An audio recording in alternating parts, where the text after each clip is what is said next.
For a lot of us, playback has become essential to our live performances. But here's the thing, whether you're playing keys, whether you're playing drums, all of us are stuck trying to fit this stock generic playback rig into our setup, right? For as long as we've been integrating computers on stage, things really haven't changed all that much.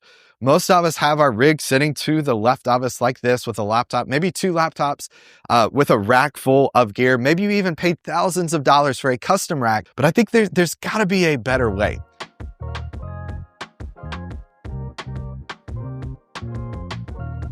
Now, I've kind of lying to you. You can see my laptop sitting here. Yes, I've got Ableton running on this, but this is not my playback rig.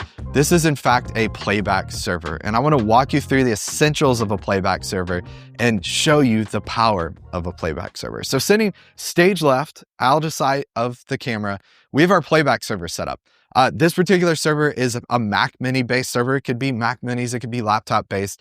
We've got 2 computers and that's sitting off stage, and those computers are connected to a network switch. We also have a Play Audio 1U that's managing all our audio and MIDI redundancy for this setup, and it's the foundation of our playback server. We cannot do this without that. And then in addition to that, connected to our network switch, we have 2 things that are called IP KVM transmitters. That's a very fancy way to say that sends our video and it sends our keyboard and our mouse control from our receiver, and in this case, that's sitting over near Sam, to our computer. That gives us full control over our playback server from drums. So for example, let's head over to drums real quick. Sam's got a keyboard. Sam, show us your keyboard. This is connected to our IP KVM receiver, and underneath his, right below his Roland SPDSX, we have a screen. That screen is powered by our IP KVM receiver, and he's able to get full access to our playback server from his setup and from his rig. You could use any keyboard, you could use any monitor for this, but in Sam's scenario, we've adapted the playback rig to fit his setup. Now in Michael's case, Michael's also singing in his band, so he's got a mic stand set up. He sings so well, we didn't even give him a mic. That's how great of a singer he is. But on his mic stand, he's got an iPad attached. He's not using this for lyrics. He's not using it for charts. He's using this to remotely access his playback server. So he's screen sharing from his iPad to his playback server. The beauty of this though, in the case of what Michael's doing, is this is a wired connection that's charging his iPad, and it's, again, a wired Ethernet connection into that playback server. And then like I showed you as we started the video, I've got a laptop here, but this is wireless screen sharing into my playback server.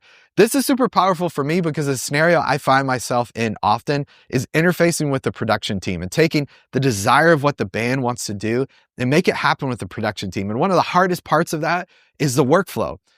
If I'm got my playback rig set up near drums, I have to run on stage to make changes, to make edits to our playback rig and to our arrangement, and it slows down things. Or maybe our playback rig is set stage left. I'm tucked away in a corner on comms trying to communicate with our lighting director, with our tour designer, and we're trying to design the perfect show and create the perfect performance.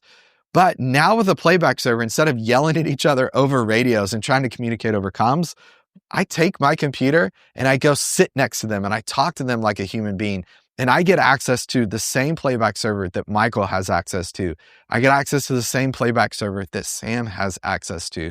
And that's the power of a playback server, and that's the power of creating a on-stage performance network. If you want to learn how to set this up for yourself, get the exact gear list, then head to futurerig.com. You can click the link in the description of this video to head there. If you want to see more content like this, make sure to hit the subscribe button. Thanks so much for watching, everybody. We'll see you on the next one. Take care. Bye.